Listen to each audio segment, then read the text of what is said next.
Following up on our last video relating to the Winds of Magic changes in Warhammer 3, we now know all of the new lores of magic that are coming with Total War Warhammer 3. So this is going to include the lore of Tzeentch, Slaanesh, Nurgle, Yin, Yang, Ice, and Tempest.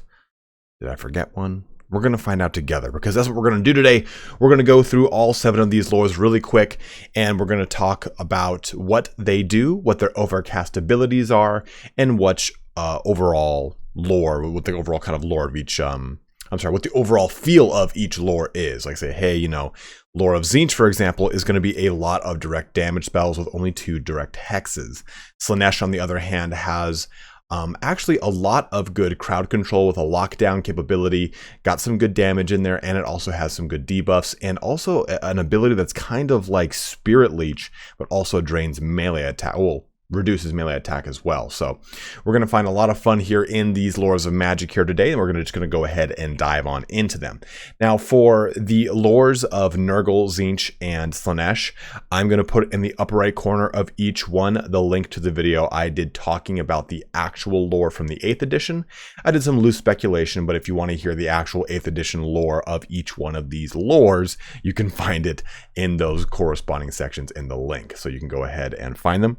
And to jump ahead to any one of the lores that you want, you'll be able to find the chapters in the timeline and the description. And lastly, guys, if you have not yet pre-ordered Total War Warhammer 3, you can do so using the Nexus link in my description.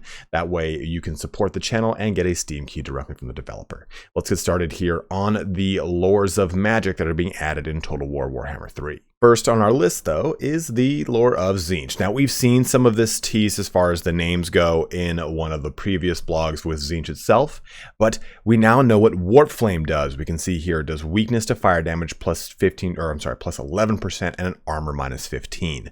So it seems that the Flamers will also affix things with the Warp Flame debuff, and a lot of stuff in this lore of magic will also affix things with the Warp Flame debuff. So let's quickly go through this little bad boy. So the first one here is the Blue Fire of Tzeentch, a single target magic missile that applies the Warp Flame debuff, increasing fire damage received. Overcast version deals increased armor piercing damage. I don't think, we don't know the lore attribute of every single one of these each and every one of these lores, but I would love to see if it also has another weakness to fire, because it's definitely going to be the way that Tzeentch is going to be stacking things from its unit perspective. But now we even see when it comes to its magic, it's all about that stacking fire damage, trying to get that weakness down as much as possible, and also pouring in as much fire damage as possible. I like this too, though. Take a look at the difference here now, right? So damage per second, 13, and it's 30% of it is AP. It does magic and it does flaming and magic attacks. I like that little card better than it is in Total War Warhammer 1 and 2. It gives me a better idea directly, just from a context clue of looking at this card, of what spells do more AP damage and what percentage of their damage is actually AP. I think it's going to be a lot easier for new players to digest which spells to use against which targets because of that AP value. So I'm very stoked to see that. So moving on to the next one here, we got the Pink Fire of Tzeentch. It is a breath attack, a little bit different here. Conal damage spell inflicting the Warp Flame debuff. And then you can overcast it and deal bonus damage. Also the Blue Fire overcasts for increased AP damage. So we get to know what the overcast of each thing is. Treason of Tzeentch is a hex in an area, and it lowers the leadership of all enemies affected in an area, and overcast version also lowers melee attack. I can see this being very substantial when it comes to Tzeentch fighting against things trying to break their morale, just so it can kind of free up some front line, right? Because remember, Tzeentch is not going to have the best front line outside of, say, their Furies. Not their Furies. They're possessed. They're possessed Chaos Warriors that I cannot think of the name of right now. And because of that, I could see that you using Treason of Tzeentch is going to help kind of alleviate that pressure on your front line. Glean Magic increases your army's power recharge speed and reserves pools while decreasing the enemies. A nice kind of drain effect here. Overcast version lasts longer. Tzeentch's Firestorm, blistering balls of scarlet flame emanate from the spellcaster to engulf the foe in deadly balefire. 3 pillars of flame move randomly around the target area, dealing damage and applying warp flame. I love it. And Overcast version deals increased AP damage. Lastly, we get Infernal Gateway.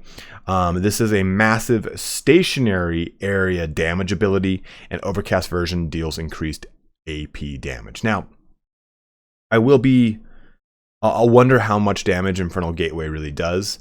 You do get a lot of use out of the top tier abilities of some spell lores in Total War Warhammer 2, but just as a symptom of how they kind of wind up in their spellcast, you can dodge it so much easier. Like take, for example, Fiery Convocation for the Lore of High Magic.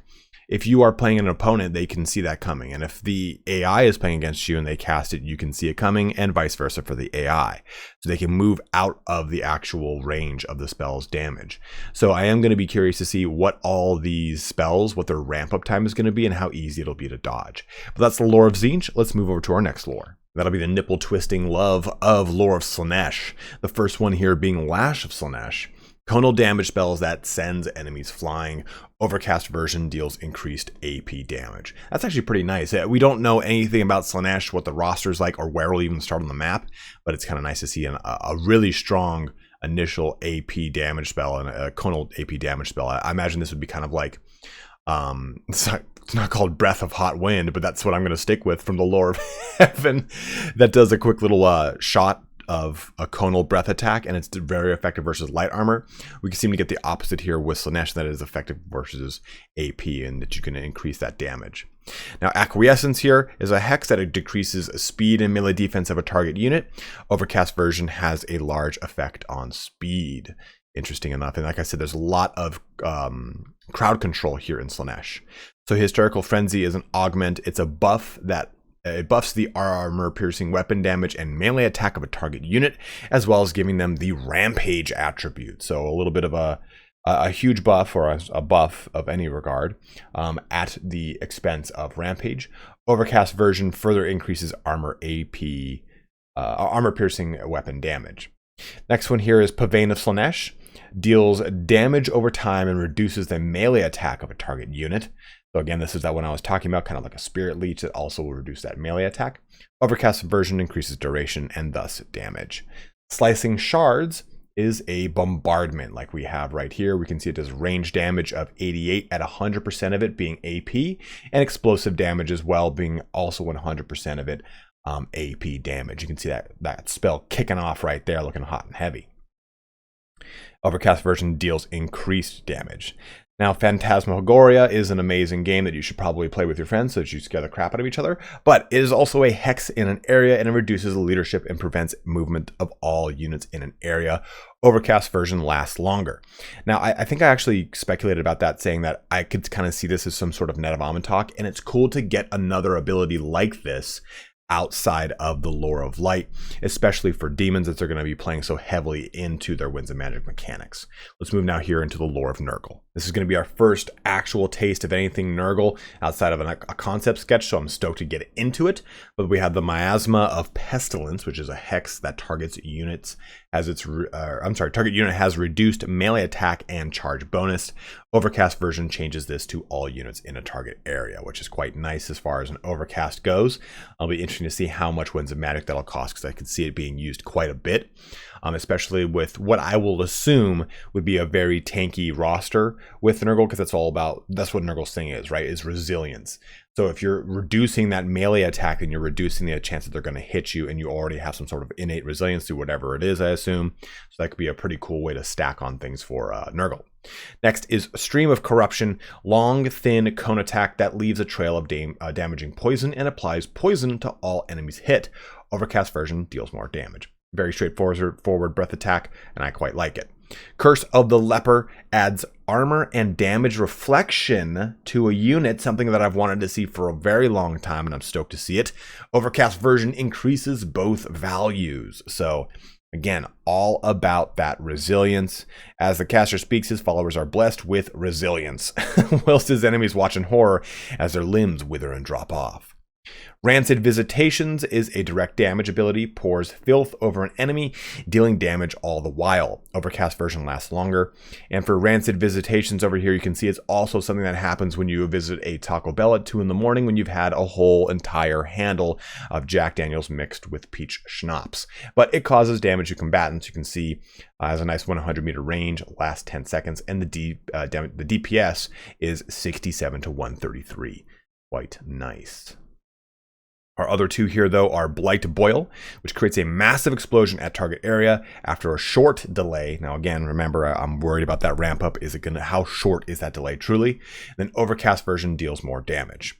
Next is Fleshy Abundance, which is a greatly replenishes the hit points of a target unit. Overcast version changes to units within. Oh, that's going to be pretty nice to see, especially for however the resilience mechanics work for Nurgle, and just kind of seeing a nice strong regeneration in these lores is quite nice.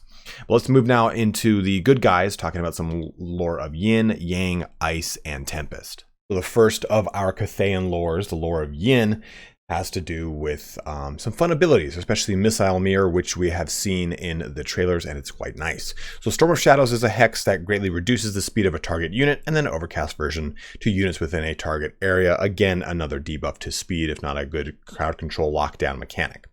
Cloak of Jet is a hiding capability, which is pretty cool here. It gains, or the target unit gains, Snipe, Stalk, and Unstoppable. And overcasting it just increases the duration. You don't get to do it within an area, which would be pretty cool, I think. But still, it's a target unit, and it gets, unspottable, not unstoppable. That is not a mechanic. Moving into Blossom Wind, column damage spell that also inflicts blinded. Pretty interesting there. Overcast version deals additional AP damage as well. This will be probably pretty good to use. This, like, assuming that, let's say, like Cathay and Tzeentch are closely, next to each other on the campaign map, this could be really good to use in the back line of Tzeentch to help kind of mitigate some of their range damage by blinding them. Missile Mirror is the hex that we've seen in the trailer. A target unit's projectiles are reflected back on it for a duration. Overcast version lasts longer and has a larger cast range, keeping your wizard safe from harm. And I'm wondering if that's going to be like a 100% damage return. And it just says redirects back towards the firing unit. Firing unit, duration. Okay, so I assume it's when 100% of damage done is reflected back. I don't think that there's a reduction, or maybe there is, and we'll find out once we get into the actual game and learn that all of these damage redirection spells, even the one that was mentioned in lore of Nurgle, actually maybe only does like 80% damage back or something of the sort. It'll be pretty interesting to figure that one out. But Talons of Night, which we've seen too, is really, really sick. Large, persistent, damaging vortex spell. Overcast version deals more damage. And then we get the Summon of Ancestral Warriors. Summons a unit of Ancestral Warriors to fight for you. Ancestral Warriors are a strong halberd infantry that will degrade over time. Overcast version has a longer cast range. So a nice, good AP anti-large, I assume, probably has a good amount of armor. It is a halberd unit, so I don't think it's got a shield, because the halberd units of the Lizardmen having shields is a unique characteristic of them. So we'll find out, hopefully, we'll get an actual image, or a video of what that actually looks like. But let's move into the lore of Yang. I guess you could argue this might be the more defensive of the lore, but either way, we'll figure this one out. Jade Shield gives a unit significant damage resistance. Overcast version increases that duration. It does say it's a ward save, so I would maybe assume it could be like a 66% physical resistance, but it does say ward save, so maybe it's just something like a flat 30 or something like that. But we did see in the lore of Ice something very similar to this that would give a very high amount of resistance. Dragon's Breath is a breath attack that is as a conal damage, applying a field of fire to burn enemies. Overcast version deals increased damage. And then for Wall of Wind and Fire, wide, slow-moving wall of fire damage spell. Overcast version adds AP damage into there. Stone Ground Stance is an augment in an area, which is pretty cool here. All units in an area receive extra mass, leadership, and the expert charge defense trait, which is going to be very nice to see, especially with how defensive Cathay plays. Overcast version affects a wider area. Might of Heaven and Earth is also another augment spell. Imbues a unit with flaming magical attacks and increases their melee attack, base damage, and armor piercing damage. Overcast version further increases these stats, and this is going to be really strong if you're playing against a lot of demons, which I assume will be the, like, you know, the prime enemy for the northern portions of Tzeentch, right? Because that's right where the Great Bastion is, up against the Chaos Wastes. So this could be pretty useful with flaming and magical attacks to do damage into demons. And lastly, Constellation of the Dragon, a great explosion that deals large damage in a big area. Overcast version deals more armor piercing damage. And we have the actual little card here for it. It does 48 damage with 33% of it being AP, and it is magic damage with a 20-meter radius. That is pretty big. Nice 200-meter range too on it. I mean, 54-second cooldown is pretty modest at 18 winds of magic. So I'm very curious to see how this one trips off. And again, you know what I'm worried about. It's that timing. Let's move into our next lore now, into Kislev. Now, the lore of ice is something that we've already seen before, so I'm going to just quickly blow through this one, but you get the ice sheet, which is a hex that reduces speed and charge speed. Ice Maiden's Kiss, which is going to give a wide conal attack, a short wide conal attack that deals damage and applies frostbite debuff. Frostblades is the one that's going to increase your weapon damage, AP, and melee attack, while also giving a unit magical attacks. Death Frost is a direct damage ability over time, very similar to Spirit Leech, which we talked about earlier. Then Crystal Sanctuary is that one that I was talking about that gives a huge amount of resistance. I think it's 66%. It has a massive increase in damage resistance for the chance of for the trade-off of not being able to move. Then lastly is the Heart of Winter, which has an exploding damage effect where it does more damage over time and slows enemies down. So it's a really, really cool, unique effect that's unique to Total War Warhammer 3.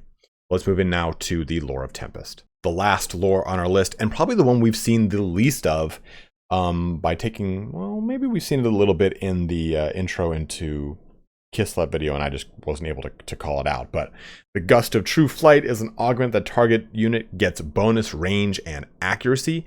Overcast version changes this to all units in an area. Hailstorm is bombardment ability. A medium area is bombarded with explosive projectiles. Overcast version lasts longer and has more projectiles. Swiftwing, another augment in an area. All units in an area gain speed and a significant charge bonus increase, whereas the Overcast version has an increased area of effect.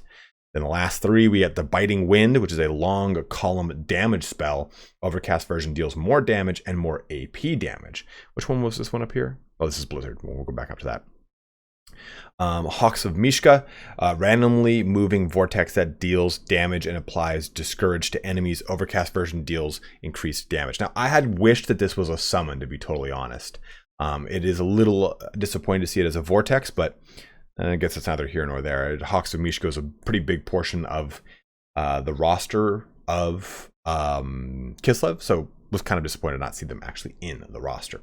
Now, Blizzard, aside from being a shady company that has terrible dealings and everything of the sort, go to hell, Bobby Kotick, but snow and ice rise from the land, freezing and blinding any and all in their path with an unnatural cold. Large damaging vortex that also applies frostbite. Overcast version deals extra damage. So we can see that right here. 100% of the damage is AP. Damage per second is 3 with a 15-second duration. Radius 20 meters. And again, that juicy frostbite. So very curious to see what a lot of these lores look like in the actual game themselves. Like they were saying here, that there are some mechanics that are very unique to Total War Warhammer 2, right? Multi-stage Heart of Winter, the projectile reflecting properties of Missile Mirror, stuff like that. We haven't seen all of Alchemy and what that entails, so I would assume it's a lot of bound abilities. I know that it talked about how alchemists actually use stuff from the Lore of Metal, so I assume that there's also some bound abilities that increase those Lore of Metal spells, because they said they use like special concoctions to do so. So very curious to see what those look like. Go ahead and let me know in the comment section below, guys, what you think about some of these lores. Do you think that they kind of play in line with the lores from 8th edition? Do you think these are pretty spot on? Let me get your overall opinion on this. But as always, thank you so much for watching here today. Have a good one and take care.